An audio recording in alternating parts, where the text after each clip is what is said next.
दोस्तों नमस्कार आदाब, मैं हूं फराज चौधरी। आप देख रहे हैं इंडिया फाइन न्यूज़। आखिर विदेशों से जो हमें कोरोना के लिए मदद आई है, दोस्तों वो मदद कहां है? ऑक्सीजन सिलेंडर्स आए हैं, ऑक्सीजन टैंकर्स आए हैं, बेड्स आए हैं, मेडिकल सप्लाईज आई हैं, वो सब आखिर कहां हैं और वो किन राज्यों तक पहुंची हैं और अभी तक क्यों नहीं पहुंची हैं सारे राज्यों में? सवाल ये है, आज मैं आपको इन सारे सवालों के जवाब दूंगा। आखिरकार सरकार क्या कर रही है? इतने दिनों से इतने सारे लोगों की हर दिन 3000 से ज़्यादा लोगों की मौत हो रही है। ऐसे कठिन समय में भी क्या ज़रूरी है सारे जो आप कहते हैं दस्तावेज डॉक्यूमेंटेशन करना? विदेशों से जो मदद आ रही है, पहले तो मैं ये बात कहता हूँ, विदेशों से मदद आपने एक्सेप्ट कैसे कर ली? हम तो आत्मनिर्भर थे भाई, हम तो सेल्फ डिपेंडेंट थे। तो आखिरकार विदेशों का हमारे मामलों में बोलना आपको पसंद नहीं आता है, मगर विदेश जब मदद करते हैं तो आप सबसे पहले मदद उनकी अप्रूव कर देते हैं, एक्सेप्ट कर लेते हैं। ऐसा क्यों? फिर तो आपको विदेशों की हर बात को मानना चाहिए। अगर वो हमारे मसलों में बोलते हैं तो भी आपको उनकी बातों को सराहना चाहिए, उनकी बातों को सुनना चाहिए। खैर, ये बातें अलग हैं। अभी आते हैं मेन बात पर कि आखिर जो विदेशों से मदद आई है वो सारी मदद कहाँ है। तो देखिए, एनडीटीवी, द हिंदू समेत कई मीडिया रिपोर्ट्स की माने तो अब तक दिल्ली एयरपोर्ट पर ही 25 से ज़्यादा फ्लाइट्स विदेशी मदद लेकर आई हैं। 25 से ज़्यादा फ्लाइट, जिनमें 5500 ऑक्सीजन कंसंट्रेटर्स हैं, 3200 ऑक्सीजन सिलेंडर हैं और 1,36,000 रेमडेसिविर के इंजेक्शन भारत को मिल चुके हैं अब तक। लेकिन सवाल यह है कि विदेशों से मेडिकल इमरजेंसी के तौर पर आ रही मदद किन किन राज्यों तक अभी तक पहुंचाई गई है। तो ऐसे में ये कहा गया सरकार द्वारा कि 7 दिन तो सिर्फ एसओपी बनाने में लग गए। एसओपी मैं आगे बताता हूं आपको। भारत में मेडिकल मदद का पहला कंसाइनमेंट 25 अप्रैल को पहुंचा था।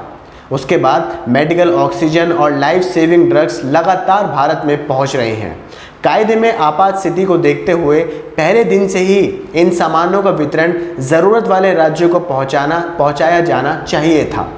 लेकिन केंद्र सरकार को इस बारे में एसओपी बनाने में ही 7 दिन लग गए कि कैसे राज्यों और अस्पतालों में इसका वितरण किया जाएगा, इनको कैसे मुहैया कराया जाएगा। ये एसओपी बनाने में ही केंद्र सरकार को 7 दिन लग जाते हैं। दोस्तों, 1 हफ्ते का वक्त लग जाता है। 1 हफ्ता आप सोचिए इस वक्त कितना अहम है। एक मिनट, यहाँ 1 हफ्ते की, 1 दिन की, 1 घंटे की तो मैं बात ही नहीं कर रहा हूँ, मगर एक मिनट कितना अहम है हमारे देश के लोगों के लिए, क्योंकि हर मिनट ऑक्सीजन की किसी न किसी को कमी हो रही है।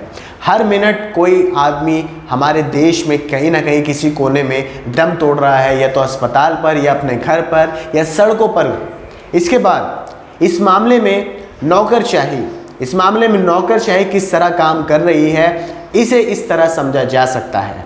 विदेश से आ रही मेडिकल मदद को रिसीव करने के लिए नोडल मिनिस्ट्री विदेश मंत्रालय है, जबकि राज्यों और अस्पतालों में इस मदद को बांटने का स्टैंडर्ड ऑपरेटिंग प्रोसीजर यानी एसओपी स्वास्थ्य मंत्रालय को बनाना था, हेल्थ मिनिस्ट्री को बनाना था। वही हेल्थ मिनिस्ट्री, डॉक्टर हर्षवर्धन जो हेल्थ मिनिस्टर हैं, अभी उनकी सारी ट्वीट्स कोविड-19 को लेके होनी चाहिए थी, उनका सारा ध्यान कोविड-19 पर होना चाहिए था। मगर जनाब ये क्या ट्वीट करते हैं? ये प्रधानमंत्री मोदी और गृह मंत्री अमित शाह को कॉन्ग्रेचुलेट करते हैं बंगाल चुनाव को लेकर, जिस तरह से ग्रोथ हुई है बीजेपी की। कैसे हालात हैं? ये हमारे देश के स्वास्थ्य मंत्री हैं, स्वास्थ्य मंत्रालय इनके अंडर है, और वही मंत्रालय जिसको विदेशों से आई हुई मदद का एसओपी बनाना था, जिसमें 7 दिन लग गए। इसके बाद 25 अप्रैल को पहली खेप आई और उसके वितरण के नियम स्वास्थ्य मंत्रालय ने 2 मई को जारी किए। यानी 1 हफ्ते तक आई मेडिकल मदद एयरपोर्ट, बंदरगाहों पर यूं ही पड़ी रही। उसमें सिलेंडर्स भी थे, उसमें वेंटिलेटर्स बेड भी थे, आईसीयू बेड्स भी थे, उसमें ऑक्सीजन कंसंट्रेटर्स भी थे। ये सब 1 हफ्ते तक एयरपोर्ट पर, बंदरगाहों पर, पोर्ट्स पर यूं ही पड़े रहे, किसी ने कोई ध्यान नहीं दिया। इसके बाद जबकि अगर आमद के साथ ही वह राज्यों के तक पहुंचाना शुरू हो जाते तो कई मरीजों की जान बचाई जा सकती थी, और इस बात में कोई शक नहीं है। सोचिए आप, उस 1 हफ्ते में अगर हम एस्टिमेट भी लेकर चले 1 दिन का, एक दिन में 3000 लोगों की मौत हो रही है। ऐसे में एक हफ्ते में लगभग 21,000 लोगों की मौत हुई। अगर हम हर दिन 3000 लोगों का आंकड़ा लेकर चलें तो अगर ऐसे में उन सब मदद को वक्त पर आते ही हमारे देश में अस्पतालों को मुहैया करा दिया जाता तो क्या उन 21,000 लोगों की जान नहीं बचाई जा सकती थी? या इस वक्त इस महामारी के दौर में हमारे देश के लोगों की जान इतनी आम हो गई है, इतनी सस्ती हो गई है कि जो ज़रा सा बीमार पड़ता है अस्पताल जाता है इस उम्मीद से कि वहाँ उसका इलाज होगा, वहाँ उसे मदद मिलेगी, डॉक्टर्स उसको ठीक कर देंगे, मगर वहाँ जाकर हालात देखकर ही आदमी 50% मर जाता है। जगह नहीं है अस्पतालों में, ज़मीन पर मरीज़ पड़े हुए हैं, अस्पतालों के बाहर सड़क पर मरीज़ पड़े हुए हैं। इसके बाद बात आती है दोस्तों, रेड क्रॉस सोसाइटी और HNL, ये दो कंपनीज़ हैं, ये दो आप ऑर्गेनाइजेशन कह लीजिए, कंपनीज़ कह लीजिए, कोई फ़र्क नहीं पड़ता है इस वक्त, क्योंकि इस वक्त सारी चीज़ों से ऊपर हटकर मदद को मुहैया कराना सबसे अहम काम है। ऐसे में भारत सरकार विदेशों से आ रही मेडिकल मदद रेड क्रॉस सोसाइटी के ज़रिए ले रही है, जो एक NGO है। मेडिकल सप्लाई राज्यों तक ना पहुंच पाने के सवाल पर रेड क्रॉस सोसाइटी के प्रबंधन का कहना है कि उसका काम सिर्फ मदद कस्टम क्लियरेंस से निकाल कर सरकारी कंपनी HLL को सौंप देना है। यहाँ पर आप देखिएगा कि ये दो अहम कंपनी केंद्र सरकार के अंदर ये कैसे एक दूसरे के ऊपर इल्ज़ाम लगा रही हैं, अपना पल्लू झाड़ रही हैं कि भाई हमारा काम तो कस्टम क्लियरेंस कराना है, उसके बाद हम सारा मदद का सामान HLL कंपनी को दे देते हैं, उसके आगे वो जाने, हम तो नहीं जानते। अब सुनिए HLL क्या कहती है। HLL का कहना है कि उसका काम केवल मदद की देखभाल करना है। आखिर एक कंपनी को कस्टम क्लियरेंस कराने का काम है, एक कंपनी का देखभाल करने का काम है, तो आखिर मुहैया कराने का काम किसका है? अस्पतालों तक सारी मदद को पहुंचाने का काम किसका है भाई? ये भी तो बता दीजिए। इसके बाद मदद कैसे बांटी जाएगी, इसका फैसला केंद्रीय स्वास्थ्य मंत्रालय करेगा। स्वास्थ्य मंत्रालय इस बारे में चुप्पी साधे हुए हैं। ऐसे कठिन समय में मैंने आपको बताया था स्वास्थ्य मंत्री देश के वो क्या काम कर रहे हैं ऐसे कठिन वक्त में भी। कस्टम क्लियरेंस से आ रही हैं दिक्कतें, इसमें क्या कहा गया? प्रधानमंत्री मोदी खुद कह चुके हैं कि मेडिकल इमरजेंसी वाली सप्लाई का कस्टम क्लियरेंस जल्द से जल्द किया जाए, लेकिन मीडिया रिपोर्ट्स के मुताबिक मदद के कई कंसाइनमेंट अब भी कस्टम में उलझे हुए हैं।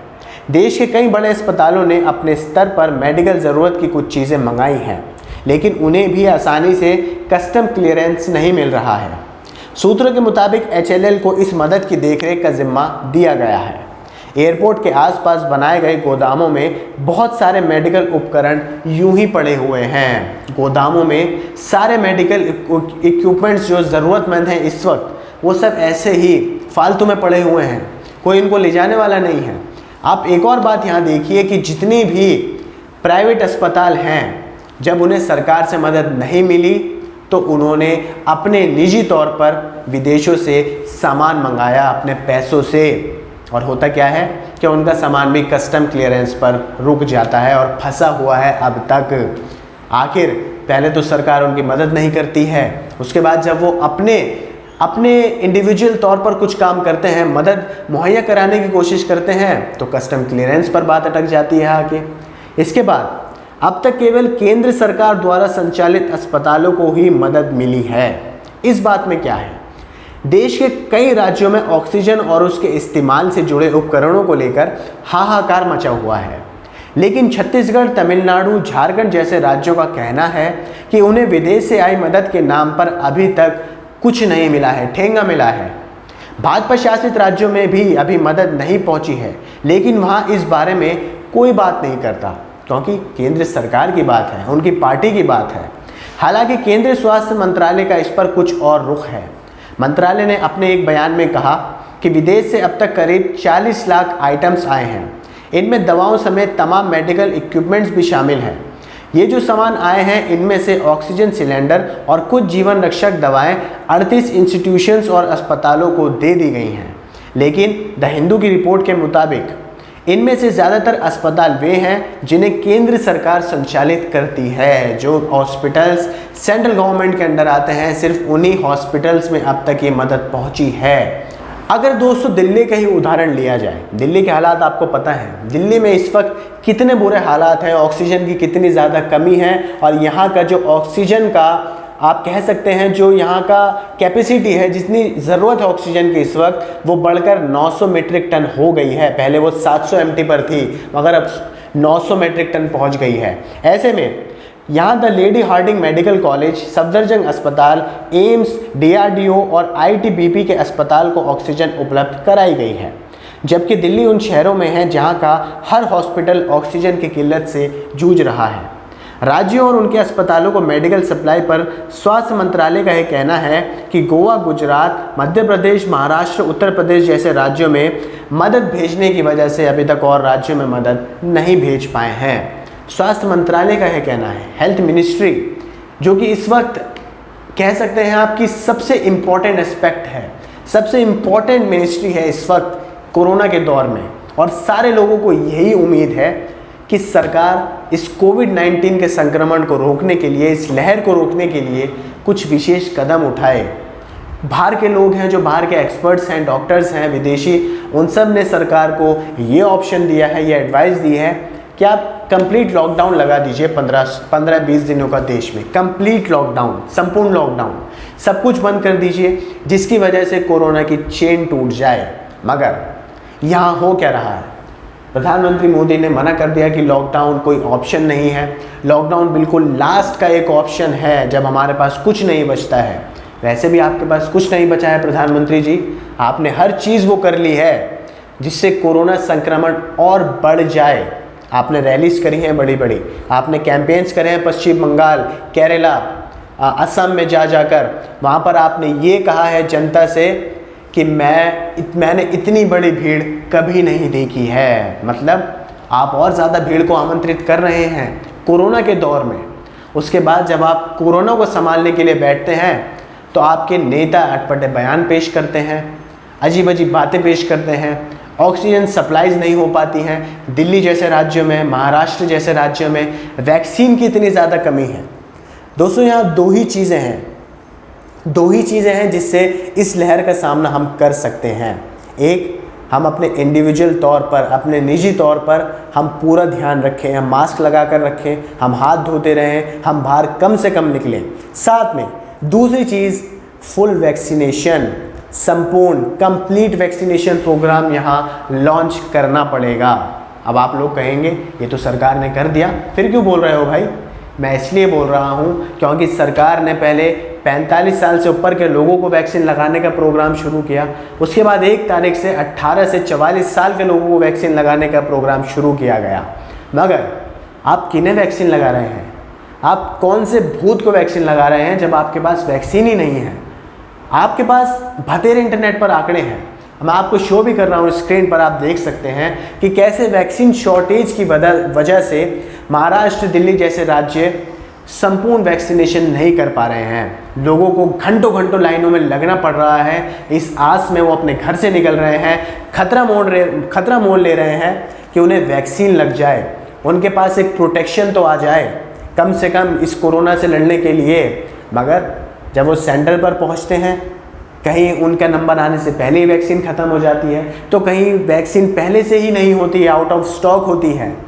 तो ऐसे में ज़रूरी है प्रधानमंत्री जी, आप सब चीज़ों को छोड़कर सबसे पहले वैक्सीन मैन्युफैक्चरिंग पर ध्यान दीजिए, मेडिकल सप्लाईज पर ध्यान दीजिए। कम से कम विदेशों से जो मदद आ रही है उससे तो पहुंचा दिया जाए अस्पतालों तक, जिससे कुछ लोगों की जान बच जाए।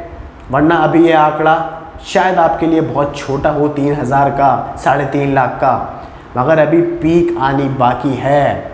अभी कोरोना इस लहर की पीक आनी बाकी है। डॉक्टर्स ने एस्टिमेट किया है अभी हाईएस्ट पीक जाएगी जब 4, 5, 6 लाख केस बड़े आम हो जाएंगे।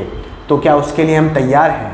दोस्तों, आपको वीडियो पसंद आए हो तो इसे लाइक कीजिए, आगे शेयर कीजिए और हमारे चैनल को सब्सक्राइब करके बेल आइकन के नोटिफिकेशन को प्रेस कर दीजिए ताकि आपको सारी अपडेट्स मिलती रहें। मुझे दीजिए इजाज़त, नमस्कार।